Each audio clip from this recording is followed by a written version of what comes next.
Looking at this map of the Mediterranean in the 1st century, you can clearly see the geopolitical reality of Judea. The Jewish people were living under the heavy footprint of Roman occupation, enduring harsh taxation and strict military control, while holding on to a deep, centuries-old longing for a promised Messiah to set them free. While Rome projected its power through armor and steel, a different kind of authority was arriving in a Bethlehem stable.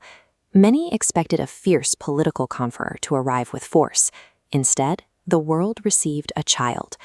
Though his birth was announced by angels to shepherds and celebrated by wise men who tracked a star to find him, Jesus grew up quietly in the village of Nazareth.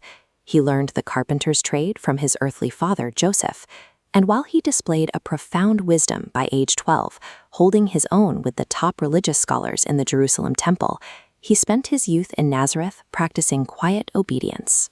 These decades spent in a woodshop, combined with the brilliance shown in the temple, point to a life defined by both honest human labor and a growing divine insight long before his public work ever began. At 30 years old, that quiet period reached its limit. Jesus left the woodshop in Nazareth and waded into the waters of the Jordan River to be baptized by his cousin, John. As he rose from the water, the historical accounts describe a supernatural validation. The heavens opened, and the Spirit descended upon him like a dove. Then a voice spoke directly from above, making a definitive declaration. "This is my beloved Son, in whom I am well pleased." That single moment of divine endorsement permanently closed the book on his private preparation. The carpenter was gone.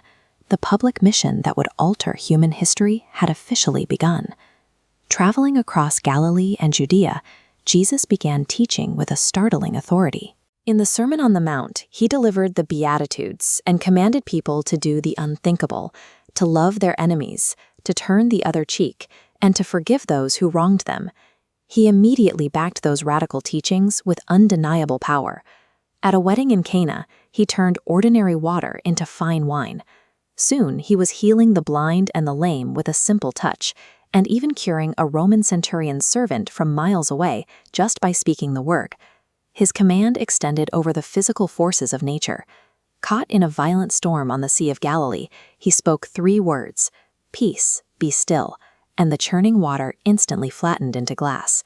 He even defied human mortality, famously standing before a sealed tomb and calling his friend Lazarus back to life after 4 days dead. Yet this immense power was paired with a boundless compassion. When a crowd dragged a woman caught in adultery before him, demanding she be stoned, Jesus knelt, wrote in the dirt, and challenged anyone without sin to throw the first rock. When her accusers dropped their weapons and left, he refused to condemn her. By pairing radical ethics with the power to command life and death, he demonstrated a source of authority that reached far beyond the boundaries of human teaching. That kind of influence breeds dangerous enemies. Religious leaders, jealous of his growing following, plotted to destroy him. Knowing his time was short, Jesus gathered his disciples for the Last Supper, breaking bread and sharing wine to establish a new covenant in his blood. Later that night in the Garden of Gethsemane, the emotional and spiritual weight of what was coming crushed him. He prayed in total agony, finally submitting to the Father's will, just moments before Judas arrived to betray him with a kiss. The sequence that followed was rapid and brutal. He was arrested in the dark, dragged through mocked trials before religious and Roman authorities, and forced to carry his own cross through the streets to a hill called Golgotha. Even as soldiers nailed him to the wood between 2 criminals, his radical love held firm. Bleeding and suffocating in his final hours, he prayed for his executioners, asking God to forgive them because they didn't know what they were doing. Finally, he cried out, "It is finished," and took his last breath. The earth shook, and inside the center of Jewish worship, the massive temple curtain tore violently in 2, from top to bottom. To the watching world, this was the ultimate tragic defeat. The promised hope of humanity was taken down, wrapped in linen, and buried inside a heavily guarded Roman tomb.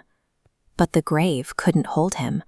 On the third day, that massive stone was found rolled away. Jesus had risen from the dead, physically conquering sin and mortality. Over the next 40 days, he proved he was truly alive. He appeared first to a weeping Mary Magdalene, showed his deep scars to his disciples, and even sat down to eat meals with them. Finally, on a hillside near Bethany, he gave them their marching orders. He promised to send the Holy Spirit, declared he would be with them to the very end of the age, and ascended into heaven. The resurrection took a localized execution and turned it into a permanent, eternal victory. In an instant, a small group of terrified followers became the emboldened founders of a global faith. Track this transition on a map. Starting in Jerusalem around 33 AD, his teachings on love branched outward, forming Christianity's foundation. Over centuries, that message crossed every border, transforming billions of hearts across cultures and continents. But his legacy is deeply personal too. Today, his words still offer a resting place for the exhausted. "Come to me, all you who are weary and burdened, and I will give you rest."